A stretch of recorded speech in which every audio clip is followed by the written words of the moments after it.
శ్రీ గురుభ్యో నమః. హరి ఓం. అందరికీ నమస్కారం. 51 నుండి 53 శ్లోకాల వరకు చెప్పిన అవలక్షణాలు అన్నీ వదిలిపెట్టి బ్రహ్మజ్ఞానాన్ని పొందినవాడు ఎల్లప్పుడూ ప్రశాంతమైన మనస్సును కలిగి ఉంటాడు. దేనికి దుఃఖించడు, దేన్ని కోరుకోడు, అన్ని వస్తువులను సమదృష్టితో చూస్తాడు, అన్ని ప్రాణులలో పరమాత్మను దర్శిస్తాడు. అప్పుడు అతని భక్తి పరాకాష్ఠకు చేరుకుంటుంది. పరమాత్మ భక్తిని పొందిన వాడి పరిస్థితి ఏంటి అని చెప్తున్నాడు ఇక్కడ. ఒకసారి పరమాత్మ యొక్క పరమమైన భక్తి తత్వమును పొందితే అతనిని సుఖాలు దుఃఖాలు బంధించవు.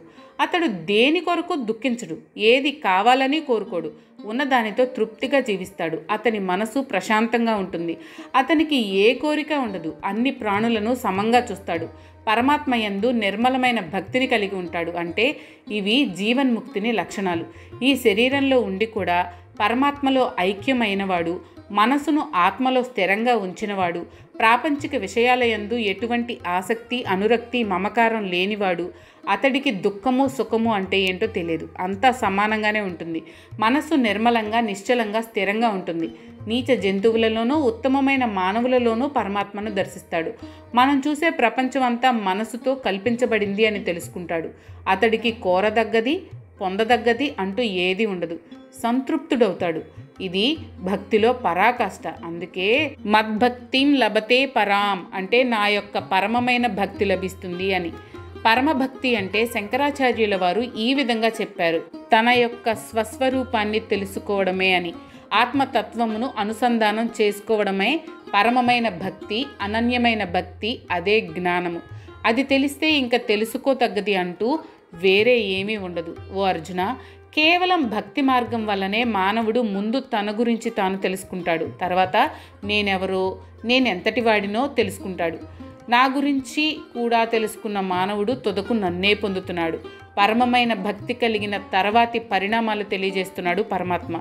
భక్తి యోగంలో సిద్ధి పొందిన తర్వాత మానవుడు తానెవరో ముందు తెలుసుకుంటాడు. తర్వాత పరమాత్మ ఎవరో, ఆయన తత్వం ఏంటో, ఆయన ఎంతటివాడో ఎటువంటివాడో మొదలు విషయాలు తెలుస్తాయి. పరమాత్మ యొక్క నిజస్వరూపమును తెలుసుకున్న తర్వాత పరమాత్మలో ఐక్యమవుతాడు. ఐక్యం కావడం అంటే మన సినిమాలలో చూపించినట్లు మనలో నుండి ఒక వెలుగు వచ్చి ఆయనలో కలిసిపోతుంది అని కాదు. నేను వేరు, పరమాత్మ వేరు కాదు, నేను పరమాత్మ ఒక్కటే అనే బుద్ధిని కలిగి ఉంటాడు. అహం బ్రహ్మాస్మి అంటే నేను బ్రహ్మను అయి ఉన్నాను అనే నిజాన్ని తెలుసుకుంటాడు. ఇంతకుముందు పరమభక్తి వలన జ్ఞానం దానంతటా అదే కలుగుతుంది అని చెప్పారు కదా. కాబట్టి భక్తి జ్ఞానము ఒకదానితో ఒకటి సంబంధాన్ని కలిగి ఉంటాయి. ముందు భక్తి కలిగితే దానితో జ్ఞానం కూడా వస్తుంది. పరమాత్మ యందు భక్తి కలిగి ఉండడం అందరికీ సాధ్యమే. కాబట్టి పరమాత్మ గీతలో భక్తి యోగానికి ఎక్కువ ప్రాధాన్యత ఇచ్చాడు. జాతి కుల భేదం లేకుండా అందరూ పరమాత్మ ఎడల భక్తి కలిగి ఉండవచ్చు. దేవుడి గురించి అందరికీ తెలుసు, కానీ పరమాత్మ యథార్థ స్వరూపం అందరికీ తెలియదు. కేవలం భక్తి వల్లనే అది సాధ్యమవుతుంది.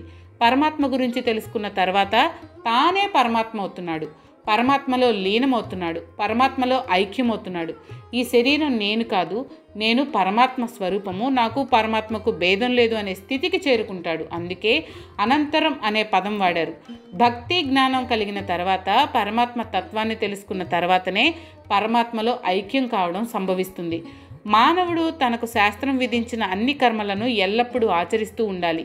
కానీ ఆ కర్మలు చేసేటప్పుడు నన్నే ఆశ్రయించుకుని ఉండాలి.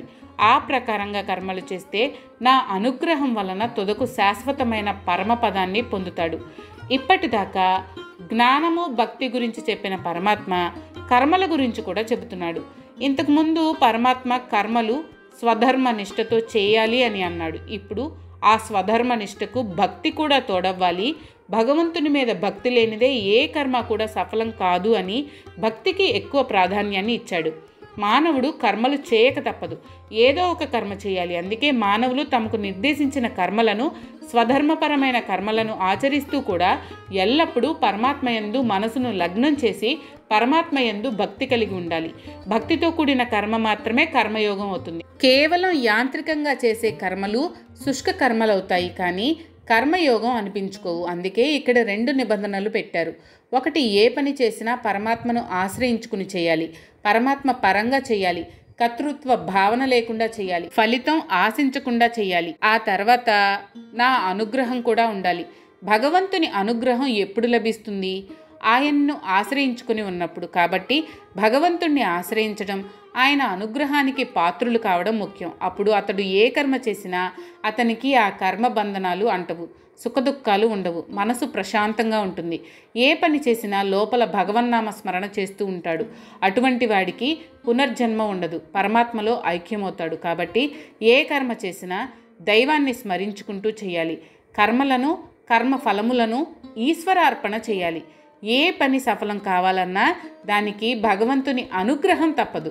మనకు ఏది లభించినా దానిని భగవంతుని ప్రసాదంగానే భావించాలి. కానీ అంతా నా మహిమ వల్లనే జరిగింది అని అనుకోవడం అజ్ఞానం. కాబట్టి ఏ కర్మ చేసినా భగవంతుణ్ణి తలుచుకుంటూ భగవంతుని పరంగా చేస్తూ దాని వలన వచ్చే ఫలితాలను భగవంతునికి అర్పిస్తే, ఎల్లప్పుడూ పరమాత్మని ఆశ్రయించుకుని ఉంటే ఆ కర్మలు చేయగా వచ్చిన కర్మ ఫలాలు అతన్ని బంధించవు.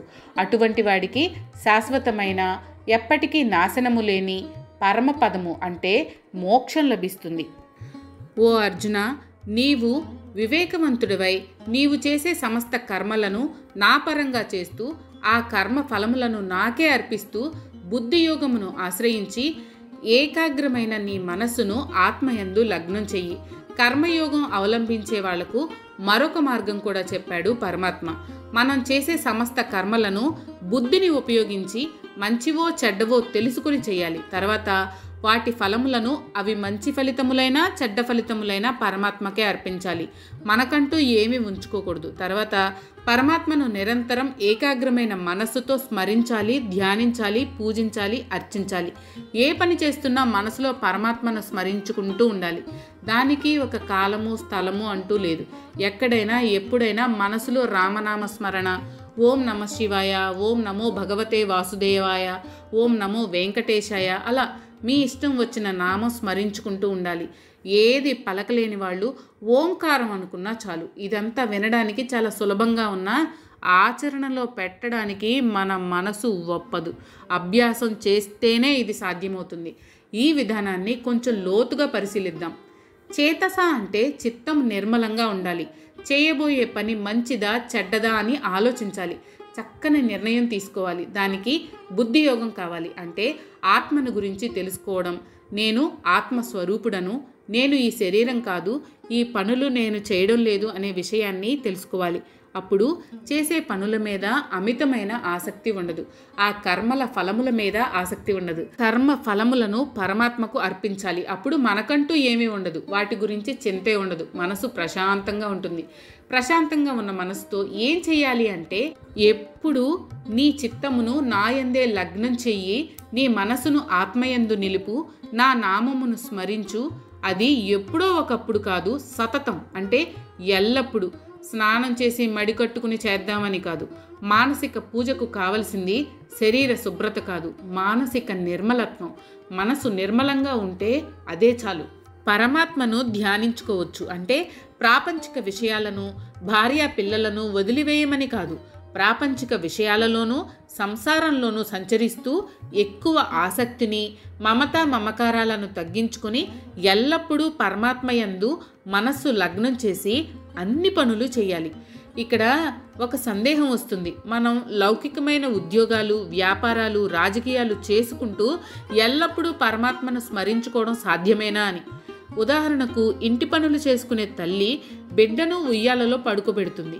ఇంటి పనులు చేసుకుంటూ ఉంటుంది. బిడ్డ అటు ఇటు కదిలినా, ఏమాత్రం అలికిడైనా వెంటనే ఉయ్యాల దగ్గరకు వెళుతుంది. అంటే తల్లి ఇంట్లో అన్ని పనులు చేసుకుంటూ ఉన్నా తన మనసు మాత్రం బిడ్డ మీదనే లగ్నం చేస్తుంది. అలాగే మనం కూడా ఈ ప్రాపంచిక విషయాలలో తిరుగుతున్న పరమాత్మను మాత్రం నిరంతరం స్మరించుకుంటూ ఉండాలి. ఈ పని చేయడానికి మనకంటూ ఒక లక్ష్యం ఉండాలి. మత్పరహ అంటే నీ లక్ష్యం పరమాత్మలో ఐక్యం కావడమే. అదే మానవుని అంతిమ లక్ష్యమై ఉండాలి.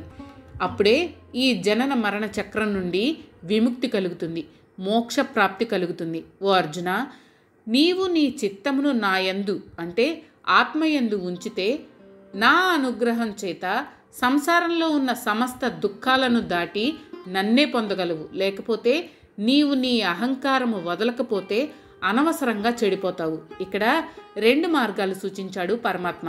ఒకటి ప్రవృత్తి మార్గము, రెండవది నివృత్తి మార్గము. నివృత్తి మార్గాన్ని ముందు సూచించాడు పరమాత్మ. ప్రవృత్తి మార్గము దాటి నివృత్తి మార్గంలోకి ప్రవేశించాలి. దానికి ఎన్నో అడ్డంకులున్నాయి. అందుకని ఇక్కడ సర్వదుర్గాణి అనే పదం వాడారు. దుర్గములు అంటే దాటడానికి చాలా కష్టమైనవి, ఎన్నో అడ్డంకులుంటాయి. కందకములు, వాటిలో మొసళ్ళు, దుర్గము పైన ఫిరంగులు, సైనికులు, అలాగే ఈ సంసారము, బంధనములు, కోరికలు, అనుబంధాలు ఇవన్నీ దాటడానికి కష్టమైన దుర్గములు అని భావన.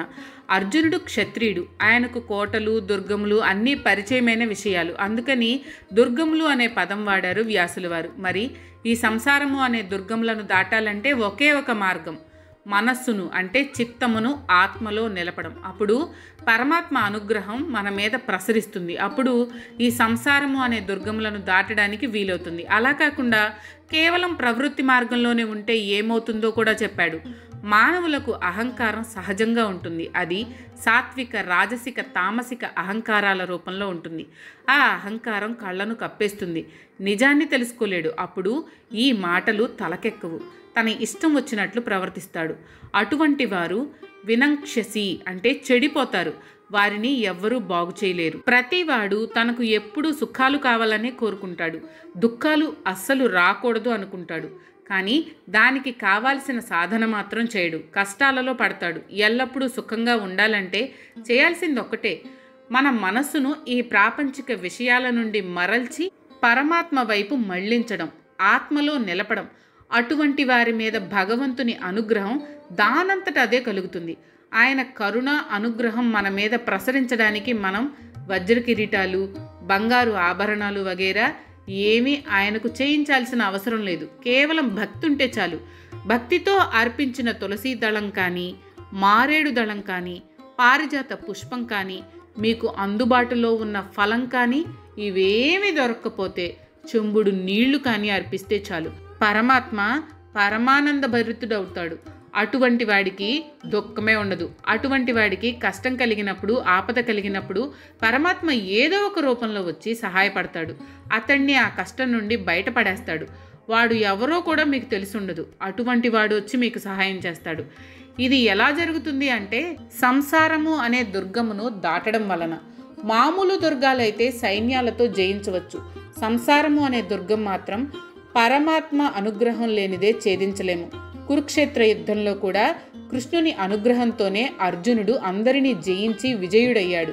సుందరకాండలో కూడా ఆంజనేయ స్వామి ఎంత వెతికినా సీత కనపడక నిరాశ చెంది అశోకవనం ఎదురుగా కూర్చుని ఇంక నా వల్ల కాదు, ఆత్మహత్య శరణ్యము అని తలుచుకుంటూ తన మనస్సు రాముని యందు నిలిపితే అప్పుడు ఎదురుగా ఉన్న అశోకవనం, అందులో ఉన్న సీత కనపడ్డారు. కాబట్టి ఎంతటి వారికైనా ఈ సంసారము అనే దుర్గం నుండి, అందులో అనుక్షణం ఎదురయ్యే ఎదురు దెబ్బల నుండి బయటపడాలంటే పరమాత్మ అనుగ్రహం కావాలి. ఈ విషయం చాలామందికి తెలియదు. తెలిసినా నమ్మరు, పట్టించుకోరు. దానికి కారణం వారిలో ఉన్న అహంకారము, ధనమదము, అధికార గర్వము. అటువంటి వారు తొదకు కష్టముల పాలై చెడిపోతారు. ఎప్పుడూ ప్రవృత్తి మార్గంలోనే ఉంటూ నివృత్తి మార్గాన్ని మర్చిపోతారు. ఓ అర్జున, నీలో ఉన్న అహంకారం చేత నా ఇష్టం, నేను ఈ యుద్ధం చేయను అని మూర్ఖంగా అనుకుంటే ఆ సంకల్పం కూడా ఎందుకు పనికి రాకుండా పోతుంది. నీలో ఉన్న క్షత్రియుడు, క్షత్రియ స్వభావము నిన్ను యుద్ధం చేయకుండా ఉండనివ్వవు. నీవు అశక్తుడవు. ఇక్కడ కృష్ణుడు జరగబోయే పరిణామం గురించి చెప్తూ ఉన్నాడు. ఓ అర్జున, నేను ఈ యుద్ధం చేయను అని నీ సంకల్పం కూడా వ్యర్థమే. నీవు ఈరోజు తాత్కాలికంగా యుద్ధం నుండి వైదొలిగినా ఈ యుద్ధం ఆగదు.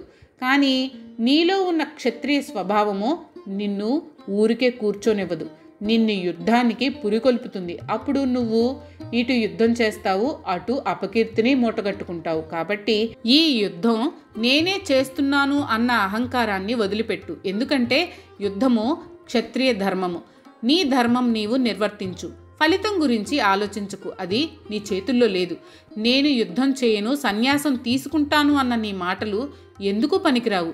నీవు ఒక్కడు యుద్ధం చేయలేదు అని యుద్ధం ఆగదు. నీ ప్రయత్నం వృధా అవుతుంది. మొదటి రోజు యుద్ధం మానివేసినా నీలో ఉన్న క్షత్రియ స్వభావము నిన్ను యుద్ధానికి పురికొల్పుతుంది. ఆ రాజస ప్రవృత్తిని నీవు తప్పించుకోలేవు. కాబట్టి ఈ వృధా ప్రయాసం మాని యుద్ధం చెయ్యి. మీకు కనుక ఈ వీడియో నచ్చినట్లయితే లైక్ చేయండి. అలాగే మీ ఫ్యామిలీ అండ్ ఫ్రెండ్స్కి షేర్ చేయండి. ఛానల్లో కొత్త నోటిఫికేషన్స్ కోసం సబ్స్క్రైబ్ చేయండి. అలాగే పక్కనే ఉన్న బెల్ ఐకాన్ని ట్యాప్ చేయండి.